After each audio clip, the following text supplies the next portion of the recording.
मंच पर तस्वीर ये ली गई, एक औपचारिक तस्वीर, और इस तरह से प्रदेश में 19वें मुख्यमंत्री बने मध्य प्रदेश के डॉक्टर मोहन यादव। एक मुख्यमंत्री और 2 उप मुख्यमंत्री, इस तरह संतुलन साधने की कोशिश यहां बीजेपी की ओर से की गई। और 2 खास मेहमान लगातार हमारे साथ जुड़े हुए हैं। निरंजन जी हैं, आलोक वत्स जी हैं।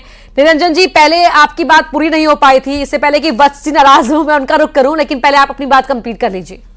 देखिए अपर्णा जी, आपको ये चीज मैं बताना चाह रहा था कि जिस तरीके से भारतीय जनता पार्टी ने अभी तीनों राज्यों के अंदर अपने मुख्यमंत्री पद के जो नाम घोषित किए हैं, उससे निश्चित रूप से भारतीय जनता पार्टी ने ये मान के चलिए कि अगले 25 से 30 वर्षों की राजनीति गढ़नी शुरू कर दी है। और जहां पे विपक्ष भारतीय जनता पार्टी को घेरने के लिए कोई भी जैसे नए प्रयोग कर रहा है, चाहे वो आई इंडिया या गठबंधन के रूप में चाहे वो प्रयोग कर रहा है, चाहे वो तमाम जो भी प्रयोग कर रहा है, लेकिन वास्तविकता ये है कि भारतीय जनता पार्टी अगला कदम उठा करके और एक नई और बड़ी लकीर खींच देती है और कहीं ना कहीं विपक्ष सख्ते में आ जाता है। आज जिस तरीके से भारतीय जनता पार्टी ने ये जो मास्टर स्ट्रोक चला है तीनों राज्यों के मुख्यमंत्रियों को नामित करके, निश्चित रूप से आप ये मान के चलिए, जैसे हमारे यहां प्रधानमंत्री जी कहते हैं कि भाई युवा भारत है, तो आज जो छात्र जीवन में भारत के पूरे भारत में जो छात्र जीवन में जो बच्चे अभी निकल के आ रहे हैं, समाज के अंदर नई पीढ़ी तैयार हो रही है, तो कहीं ना कहीं उनके अंदर एक ये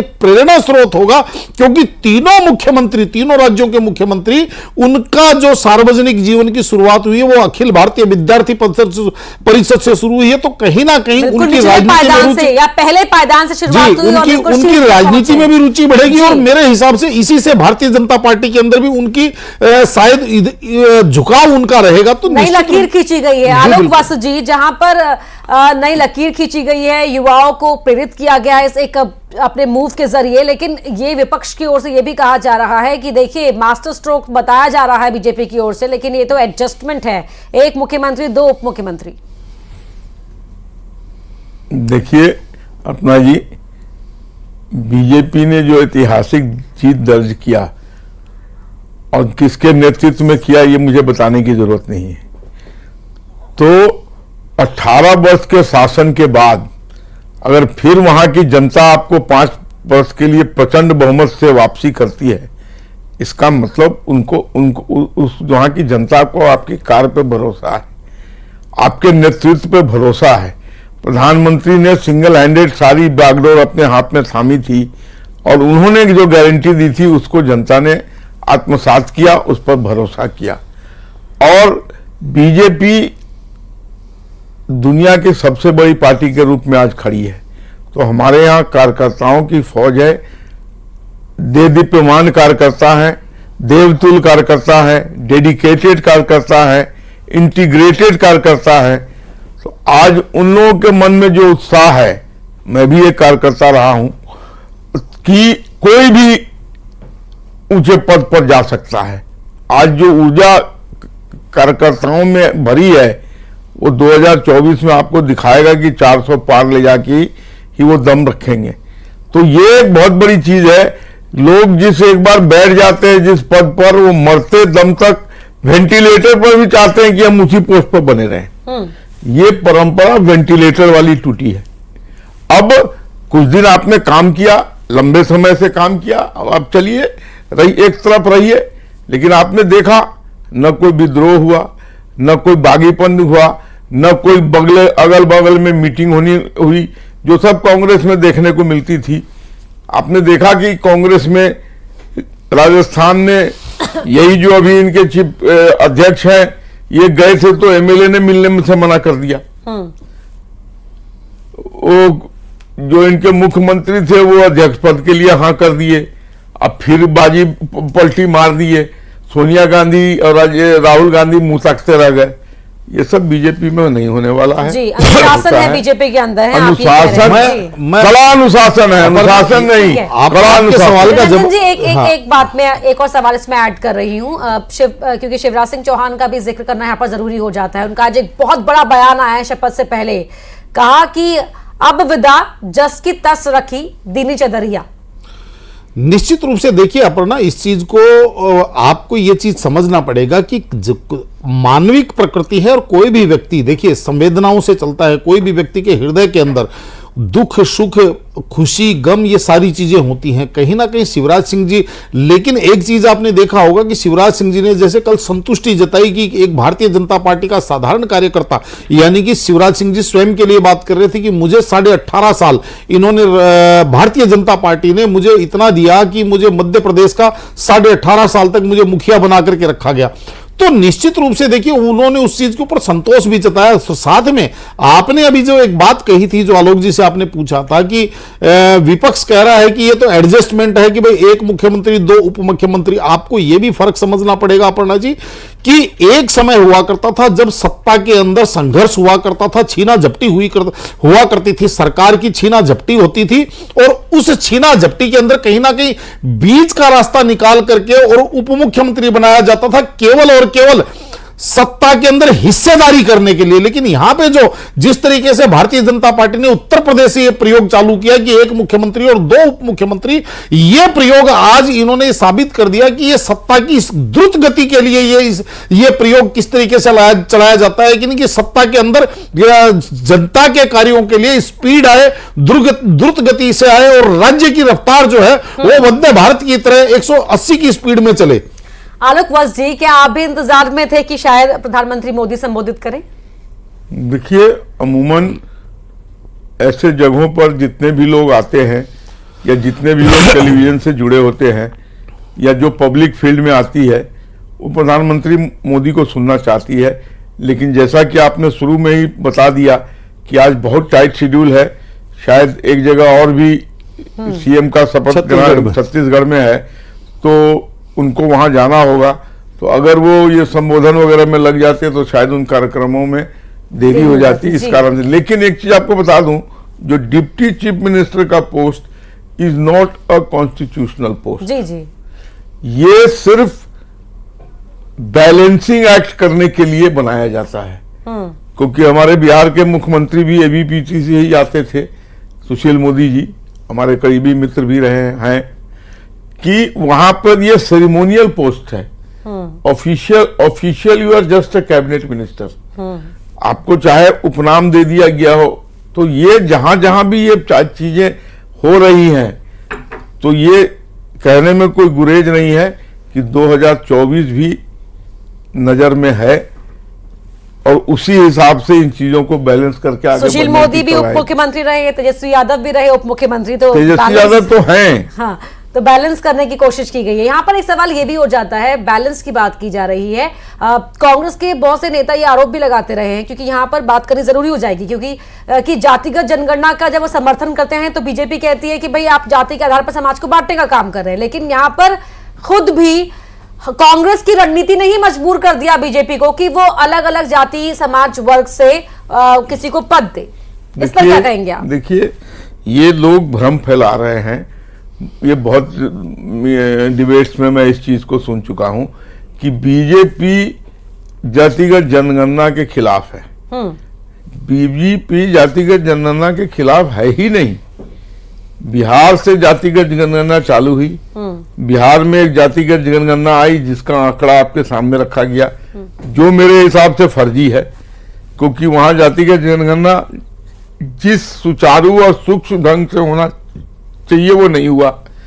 एक चबूतरे के नीचे बैठ के उन्होंने पूरे गांव का लिख दिया उस पे। मेरे खुद घर में 21 वोट है, सिर्फ 2 वोट का नाम उसमें चढ़ा है। तो खैर चलिए वो तो अलग की बात है।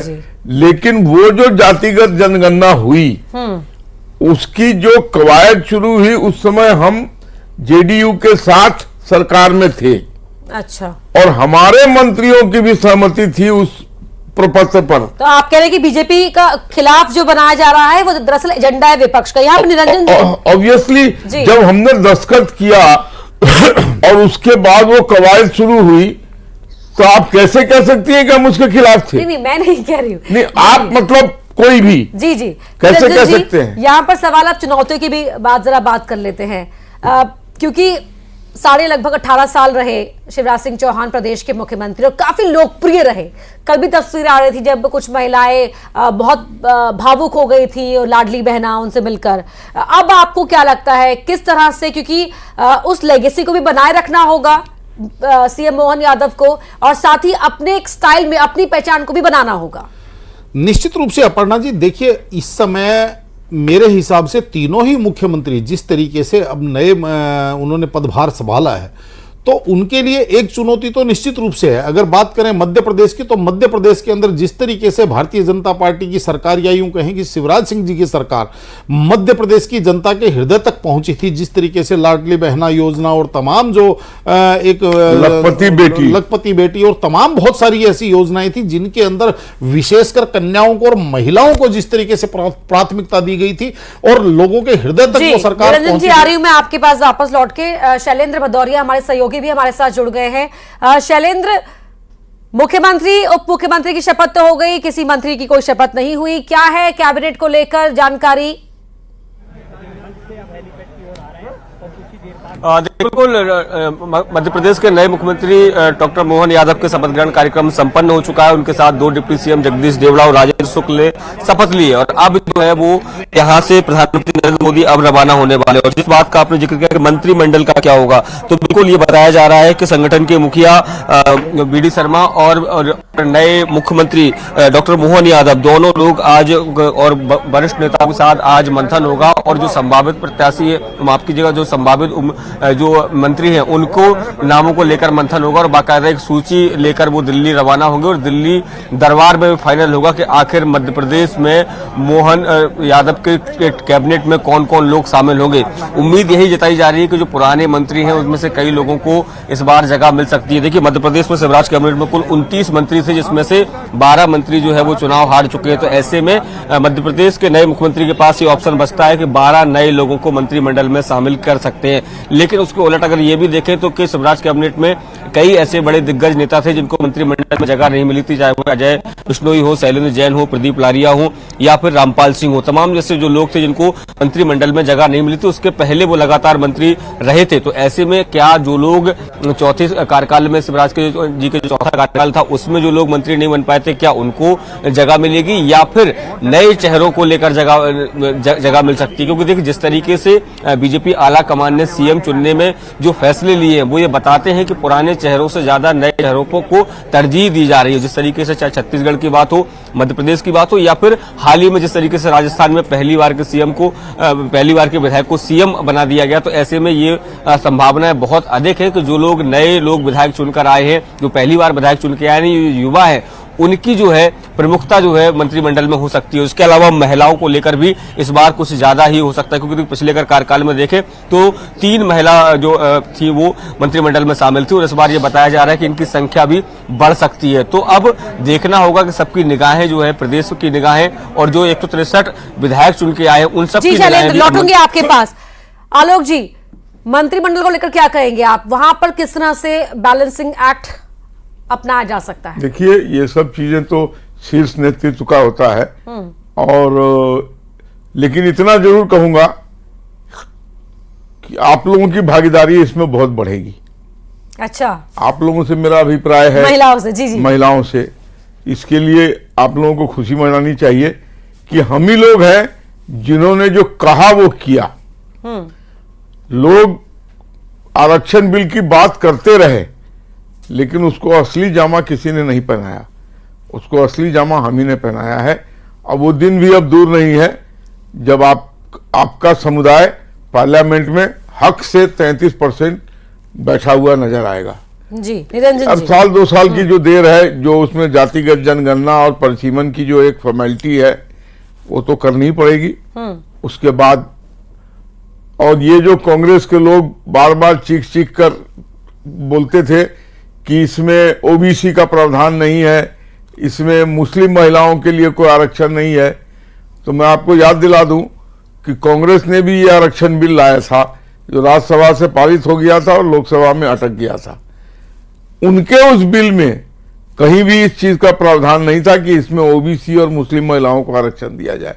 तो जब खुद की करनी पे आई तो नहीं कर रहे थे। हाँ। और जब हमने कर दिया तो उसमें एक तीसरी चीज निकल के अलग है चिल्लाने। तो ये सब देश समझ चुका है इन लोगों को, इस सब से कोई फायदा होने वाला है नहीं। देश इज वेरी क्लियर किन हाथों में सुरक्षित है देश और किस दिशा में देश जा रहा है, अंतर्राष्ट्रीय स्तर पर हमारी क्या पहचान बनी हुई है, इस सब चीज को अब आम आदमी भी समझता है। और मुझे नहीं लगता कि अभी आने वाले 25-30 वर्ष तक किसी और भी दल का कोई दाल गलने वाला है। जी निरंजन जी, क्या कहेंगे आप कैबिनेट को लेकर भी, और जिस तरीके से यहाँ पर आलोक जी ने इशारा किया है कि महिलाओं की भागीदारी यहाँ पर देखने को मिल सकती है ज्यादा, क्या आपको लगता है महिला मंत्री ज्यादा नजर आएंगे? निश्चित रूप से देखिए, जिस तरीके से भारतीय जनता पार्टी की रणनीति चल रही है, भारतीय जनता पार्टी का जो नेतृत्व है जिस तरीके से प्लानिंग कर रहा है, निश्चित रूप से अपर्णा ये बहुत सोच समझ करके और भावी राजनीति के हिसाब से, यानी कि अतीत से समझते सीखते हैं और वर्तमान के अंदर उसको इंप्लीमेंट करते हैं और भविष्य की रणनीति तैयार करते हैं। ये भारतीय जनता पार्टी की रणनीति भी नजर आ रही है। और इसके अंदर जिस तरीके से आपने कहा कि अभी जैसे चर्चा चल रही थी कि चुनौतियां क्या क्या हो सकती हैं नई सरकारों के लिए, तो अपर्णा जी इस चीज को आप ये मान के चलिए कि जो मध्य प्रदेश के अंदर अभी तक भारतीय जनता पार्टी की सरकार जो चल रही थी, उनको तमाम योजनाएं लागू करते हुए और जो अब नई अपेक्षाएं, जिस तरीके से मैं बार बार कहता हूं कि आज की तारीख में युवा भारत और युवा भारत को क्विक एक्शन चाहिए। जिस तरीके से उत्तर प्रदेश के मुख्यमंत्री योगी आदित्यनाथ जी की कहूं या आसाम के मुख्यमंत्री हेमंत बिस्वा शर्मा, जिस तरीके से भारतीय जनता पार्टी के मुख्यमंत्रियों में सबसे ज्यादा डिमांडिंग मुख्यमंत्री हैं, उनका केवल एक ही कारण है कि ना कोई विलंब किए बिना किसी भी चीज का तुरंत जिस तरीके से वो फैसला करते हैं, यानी कि अब जनता को कैश पेमेंट वाला सिस्टम चाहिए अपर्णा जी। अब जनता ये नहीं कि हम जांच करेंगे, हम ये करेंगे, हम वो करेंगे। तो कहीं ना कहीं मोहन यादव जी की कहूं या मोहन सरकार के आपके पास आपस पोदार जी और शैलेंद्र भदौरिया हमारे साथ लगातार जुड़े हुए सहयोगी। शैलेंद्र, क्या इंफॉर्मेशन आपके पास? देखिए, बिल्कुल प्रधानमंत्री नरेंद्र मोदी अब से कुछ देर बाद अब यहां से एयरपोर्ट के लिए रवाना होने वाले। सीधी तस्वीरें हम दिखाओगे कि हेलीकॉप्टर के आसपास जो उनका स्टाफ है उसके मूवमेंट अब शुरू हो गया। जिस तरीके से शपथ ग्रहण कार्यक्रम खत्म हुआ उसके बाद जो है तमाम जो गणमान्य लोग हैं वो एयरपोर्ट के लिए रवाना हुए हैं, लेकिन प्रधानमंत्री नरेंद्र मोदी एयरपोर्ट से यहां तक हेलीकॉप्टर से पहुंचे थे और यही कारण है कि हेलीकॉप्टर के आसपास अब मूवमेंट बढ़ गया। नहीं, ये माना जा रहा है कि अब से कुछ देर बाद ही वो एयरपोर्ट के लिए रवाना होंगे और वहां से विशेष विमान के जरिए वो छत्तीसगढ़ रवाना होगी। 2 बजे छत्तीसगढ़ में भी कार्यक्रम है। देखिए, यहाँ पर बेहद संक्षिप्त कार्यक्रम था, किसी मंत्री ने यह शपथ ली नहीं है, केवल मुख्यमंत्री और 2 डिप्टी सीएम की शपथ ग्रहण हुआ और शपथ ग्रहण को भव्यता प्रदान करने के लिए खुद प्रधानमंत्री नरेंद्र मोदी, राजनीति के चाणक्य कहे जाने वाले अमित शाह जी यहाँ पहुंचे हुए थे। इसके अलावा तमाम दिग्गज जो है वो केंद्र के नेता जो यहाँ पहुंचे थे, इसके अलावा मध्य प्रदेश के भी तमाम नेता यहाँ पर मौजूद थे। तो फिलहाल जो है शपथ ग्रहण हो चुका है और अब जो लोग हैं वो इंतजार कर रहे हैं कि प्रधानमंत्री की एक झलक पाने के लिए बड़ी संख्या में जो लोग हैं वो भी आसपास यहाँ पर जो हेलीपैड जहाँ बनाया गया है जो कार्यक्रम स्थल के बिल्कुल पास में ही है, वहां पर लोग हैं जो इंतजार कर रहे हैं कि जब प्रधानमंत्री यहाँ पर पहुंचे तो उनकी एक झलक लाए पा सके वो। देखिए, अंदर इतनी ज्यादा भीड़ हो गई थी कि बाहर जो है पुलिस को गेट बंद करना पड़ा क्योंकि मोतीलाल नेहरू स्टेडियम पूरा फुल हो चुका था और लोगों के बैठने की वहां कोई गुंजाइश नहीं थी। लेकिन उसके बावजूद भी बड़ी संख्या में कार्यकर्ता जो है वो पूरे मध्य प्रदेश से शपथ ग्रहण कार्यक्रम में शामिल होने के लिए पहुंचे थे। लेकिन उनको कई ऐसे कार्यकर्ता थे जिनको निराशा हाथ लगी क्योंकि उनको अंदर जाने का मौका नहीं मिल पाया और अब वह देश के प्रधानमंत्री नरेंद्र मोदी की झलक पाने के लिए यहां पर अभी फिलहाल खड़े हुए हैं और अब से कुछ देर बाद ये माना जा रहा है कि प्रधानमंत्री नरेंद्र मोदी जो हेलीकॉप्टर आप तस्वीरों में देख सकते हैं कि उसके माध्यम से एयरपोर्ट के लिए रवाना होंगे। जी बिल्कुल, शैलेंद्र भदौरिया हमारे सहयोगी उस जगह पर जहां पर ये हेलीपैड है और यहीं पर थोड़ी देर पर तैयारियां अब लगभग पूरी दिखाई दे रही हैं। जब यहां से ये हेलीकॉप्टर उड़ान भरेगा, प्रधानमंत्री मोदी इसमें सवार होंगे और ये छत्तीसगढ़ के लिए रवाना होंगे क्योंकि ये छत्तीसगढ़ में भी नई सरकार का शपथ ग्रहण समारोह आज होना है और हर तस्वीर हम आपको दिखा रहे हैं, जानकारी भी लगातार आपको दे रहे हैं। बस मूवमेंट अब वहां पर हेलीपैड के आसपास शुरू हो ही गई है, तेज हो गई है और यहां छत्तीसगढ़ की नई सरकार के शपथ ग्रहण समारोह को लेकर ये मूवमेंट अब तेज दिखाई दे रही है।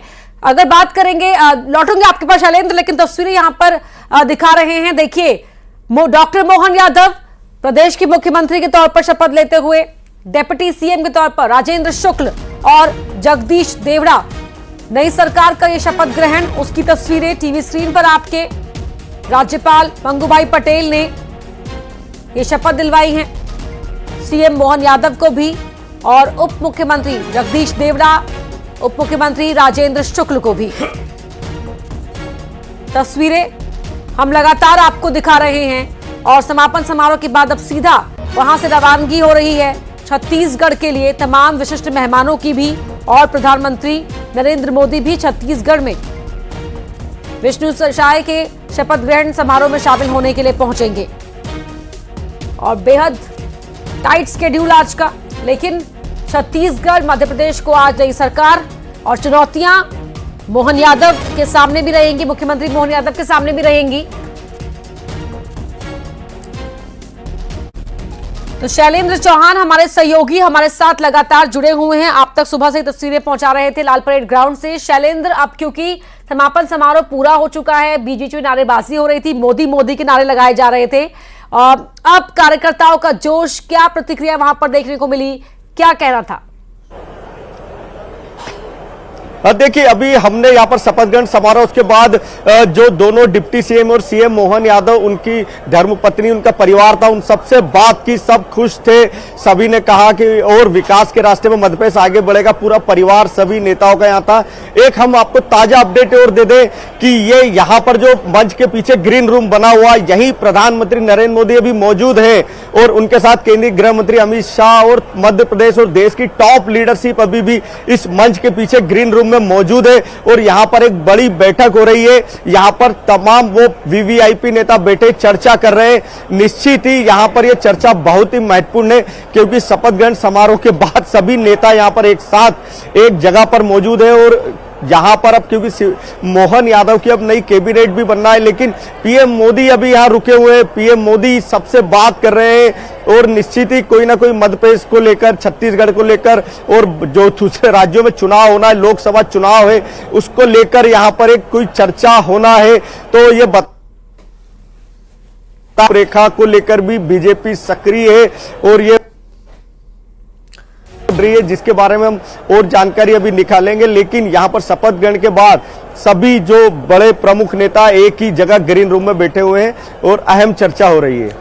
बिल्कुल, जाहिर तौर पर महत्वपूर्ण चर्चा हो भी रही होगी और ये एक समय भी है सभी का, क्योंकि देखिए एक अच्छा समय, इतनी प्रचंड जीत पार्टी को मिली है प्रदेश के अंदर। जाहिर तौर पर अब नई सरकार का शपथ ग्रहण हुआ है, सभी बैठकर वहां पर चर्चा भी कर रहे होंगे और आगे की रूपरेखा को लेकर भी यहाँ पर मंथन तो अब आगे भी देखते रहने को मिलेगा। शैलेंद्र, जो आपने परिवार से बात करी, क्या कहना था, किस तरह से अपनी खुशी को जाहिर किया, क्योंकि बहुत बड़ा ये पल था परिवारों के लिए? बिल्कुल, देखिए सभी के परिवार बहुत ही खुश थे। हमने उनकी पत्नी से बात की, राजेंद्र शुक्ला की और जगदीश देवड़ा की, दोनों एक ही फ्रेम में हमसे बात की न्यूज 18 से। दोनों बहुत खुश थी। उन्होंने कहा कि हम लोग के लिए एक बड़ा अवसर है और बहुत अच्छा लग रहा है कि इतनी बड़ी जगह तक पहुंचे हैं, इतने समय तक कार्यकर्ता के रूप में काम किया, फिर धीरे धीरे चलकर एक बड़ी मंजिल तक पहुंचे। तो परिवार की भी जिम्मेदारी बढ़ गई। अब सभी का कहना है कि निश्चित ही जो लाडली बहना योजना या महिलाओं के विकास को लेकर जो योजना है उनको आगे बढ़ाना चाहिए। विकास को लेकर मध्य प्रदेश को और आगे जाना चाहिए। अभी तक पिछले 20 सालों में जिस तरह मध्य प्रदेश लगातार आगे बढ़ता आया, विकास करता हुआ आया, उसी तरह बाकी आगे भी चलता रहे। और हमने उनकी बहू से भी बात की, वे भी खुश थी कि इतना अच्छा बड़ा मौका मिला और उनके परिवार की भी अब जिम्मेदारी बढ़ी है। तो निश्चित ही सभी बहुत खुशी का माहौल था, उत्साह में थे। सभी ने पीएम नरेंद्र मोदी हो, गृह मंत्री अमित शाह, राष्ट्रीय अध्यक्ष जेपी नड्डा को बधाई दी और ये भी कहा कि हमारा परिवार भी हमेशा पूरी कोशिश करेगा कि मध्य प्रदेश के विकास के लिए हमेशा सक्रिय रहे। कार्यकर्ता भी काफी उत्साहित थे, नारे भी लगाए जा रहे थे बीच बीच में। सभी शायद इस उम्मीद में भी होंगे कि प्रधानमंत्री मोदी कुछ कहेंगे। देखिए, बिल्कुल कार्यकर्ता भारी जोश में थे, सबका जोश आई था। मोदी मोदी के नारे लग रहे थे। एमपी के मन में बसे मोदी वाली थीम पर ही मध्य प्रदेश में चुनाव लड़ा गया था। और यहां जैसे ही पीएम ने जब हाथ उठाकर सबका अभिवादन किया तो पूरे यहां पर मैदान में एक साथ मोदी मोदी के नारे लगे। लोगों में, बहुत कार्यकर्ताओं में उत्साह था। सब एक साथ आज ये देखने आए थे कि हमारे नए जी शपथ ले रहे, तो सभी खुशी का माहौल था, जोश में थे। और निश्चित कार्यकर्ताओं की बदौलत ही भाजपा आज इस तरह प्रचंड बहुमत से जीती है।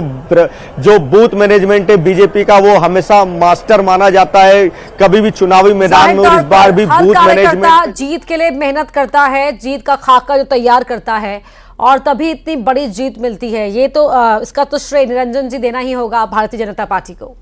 निश्चित रूप से देखिए अपर्णा, आपको ये चीज समझनी पड़ेगी कि आज भारतीय जनता पार्टी एकमात्र ऐसी पार्टी है जो कैडर बेस्ड पार्टी है। और ये भी चीज आप देखिए कि जो भारतीय जनता पार्टी की मैं कहूं कि शक्ति, जिस तरीके से पिछले कुछ वर्षों से भारतीय जनता पार्टी उत्तरोत्तर नए कीर्तिमान स्थापित करती जा रही है, इसका सबसे मुख्य कारण यह है कि इसका जो वोटर है वो भी डेडिकेटेड वोटर है। अगर मैं पूरे देश की मैं बात कर रहा हूं कि आज की तारीख में भारतीय जनता पार्टी का वोटर एक डेडिकेटेड वोटर माना जाता है, दूसरी किसी भी पार्टी का वोटर उस पार्टी के लिए डेडिकेटेड नहीं है। आपको अगर आप अभी जैसे तेलंगाना का ही उदाहरण ले लीजिए, हाँ। कि जो बीआरएस ये समझती थी कि मेरा वोटर है वो सारा का सारा, वो वोटर कहीं ना कहीं कांग्रेस की तरफ शिफ्ट हो गया। यानी कि आज वोटर दो भागों में बटा हुआ है पूरे देश के अंदर, कि एक प्रो बीजेपी और एक एंटी बीजेपी, और एंटी बीजेपी वोटर की गारंटी को ठुकराया है। और पिछला जो भारतीय जनता पार्टी की सरकार का यह काम जो हुआ है, लोगों के हित में विकास के जो काम किए उसको लोगों ने वोट दिए हैं, और इसलिए मैं फिर एक बार सब शुभकामनाएं देता हूँ। देखिए, आज हमारे लिए बहुत हर्ष का दिवस है कि मध्य प्रदेश में फिर एक बार भारतीय जनता पार्टी की सरकार बन रही है। हमारे नवनिर्वाचित जो हमारे मुख्यमंत्री है डॉक्टर मोहन यादव जी, उनको मैं बहुत बहुत शुभकामनाएं देता हूं। और जिस प्रकार से प्रदेश की जनता ने मोदी जी पर विश्वास जताया है, मैं प्रदेश की जनता का भी बहुत बहुत आभार व्यक्त करता हूं। सर, 24 के लिए तैयारी पूरी बन जाए, हैट्रिक जो पीएम ने बात की है, 24 में हैट्रिक होगी। देखिए, 24 के लिए लोगों ने मन बनाया है। इन राज्यों के चुनाव से तो हमको जरूर बल मिला है, लेकिन इन राज्यों में जो भी होता, 24 में तो लोग मोदी जी को ही चुनने वाले थे। मध्य प्रदेश में डॉक्टर मोहन यादव जी का आज जो शपथ विधि हुआ और उन्होंने चीफ मिनिस्टर पद की शपथ ली, उसके लिए हम तीनों भी आए थे। हमारी तरफ से, महाराष्ट्र की जनता की ओर की तरफ से हम उनका अभिनंदन करते हैं। बहुत अच्छी तरह से पुराने चीफ मिनिस्टर शिवराज सिंह चौहान साहब का भी काम यहाँ बहुत अच्छा हुआ। वापिस मोदी जी के नेतृत्व में, शिवराज सिंह चौहान के नेतृत्व में यहाँ की सरकार स्थापन हुई है, और यहाँ अभी डॉक्टर मोहन यादव जी भी बहुत अच्छा काम करेंगे। जो भी चुनाव के वक्त लोगों को वादा किया था वो वादा पूरा निभाएंगे, ये हमारा विश्वास है। दोनों स्टेट्स के वोटर एक साथ जुटते हैं, कोई खास मैसेज देना चाहेंगे, काम साथ में काम?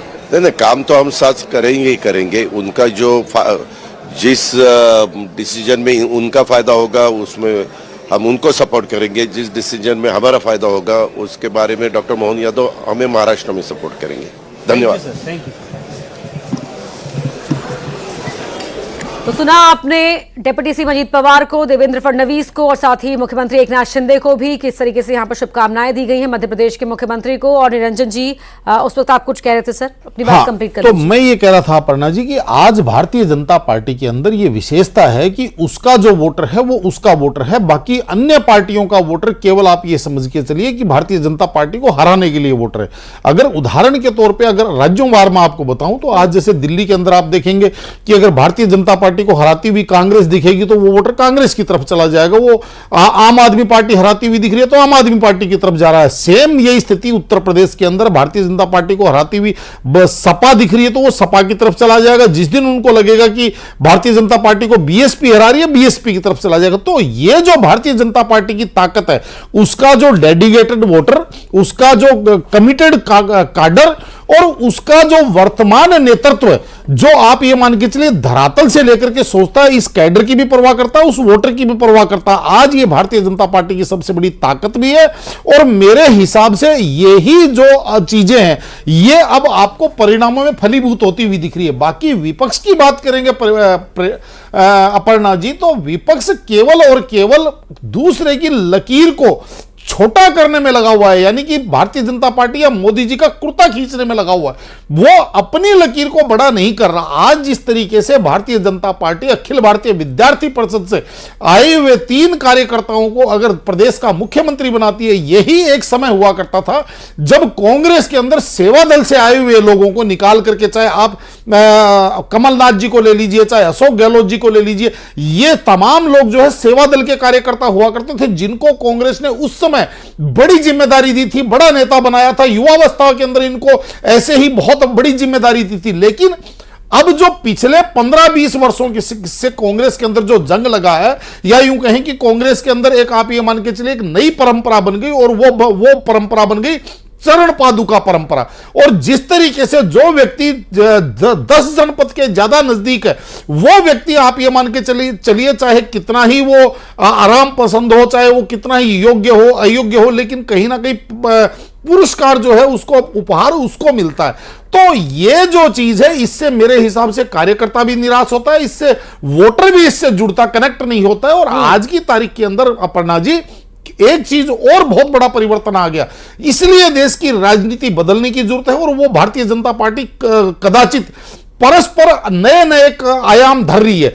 और वो चीज ये है कि आज जो बाकी की पार्टियां हैं वो परंपरागत राजनीति में पड़ी हुई है, जबकि भारतीय जनता पार्टी ये चीज समझ चुकी है कि आज गांव देहात का एक अंतिम छोर पे बैठा हुआ व्यक्ति भी आज आप ये मान के चलिए किसी ना किसी गैजेट से अटैच है, चाहे मोबाइल हो, चाहे कंप्यूटर हो, चाहे टीवी हो, और वो डे टू डे बेसिस और हर मिनट की खबरों से वो अपडेट है।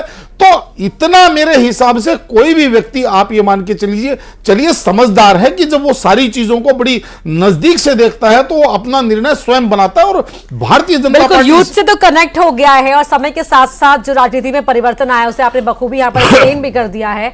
अगर हम बात करें, अभी एक और बात हो रही थी फीमेल कनेक्ट की भी, महिलाओं की भागीदारी को लेकर भी, उस पर क्या कहेंगे आप? निश्चित रूप से अपर्णा जी, एक चीज और मैं बताऊं, ये आपने बहुत अच्छा सवाल किया। एक समय था कि हमने अपने जीवन काल में एक चीज ये देखी है कि महिलाओं को एक चीज का आदेश पारित कर दिया जाता था कि आपको फला पार्टी को वोट देना है, आपको फला निशान के ऊपर आपको वोट डालना है। और महिलाएं जब वहां जाकर के कतार लगा करके, और आप ये मान के चलिए जैसे आदेश का अक्सर सह पालन हुआ करता था। लेकिन आज जो पिछले 15, 20, 25 वर्षों से मैं देख रहा हूं कि एक महिलाओं के अंदर एक जागृति भी आई है, एक मुखरता भी आई है, और उनके अंदर महिलाएं एक वोकल भी हुई हैं, और आज वो आर्ग्यूमेंट करने लगी हैं। आज आपको मैं बता रहा हूं, गांव देहात की महिला भी आज आर्ग्यूमेंट करने लगी। बतौर वोटर जब वो समर्थन दे रही हैं, घरों से निकलकर कतारों में लगकर अपना वोट कास्ट कर रही हैं, तो उन्हें सत्ता में भागीदारी तो उनकी बनती ही है। बहुत शुक्रिया निरंजन जी अभी फिलहाल इस चर्चा के लिए, लेकिन लगातार चर्चा इस मंच पर आगे भी देखने को मिलेगी आपको, क्योंकि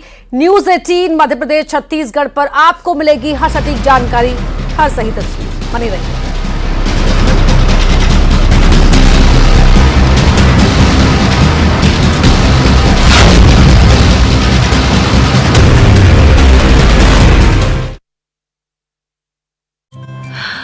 से जान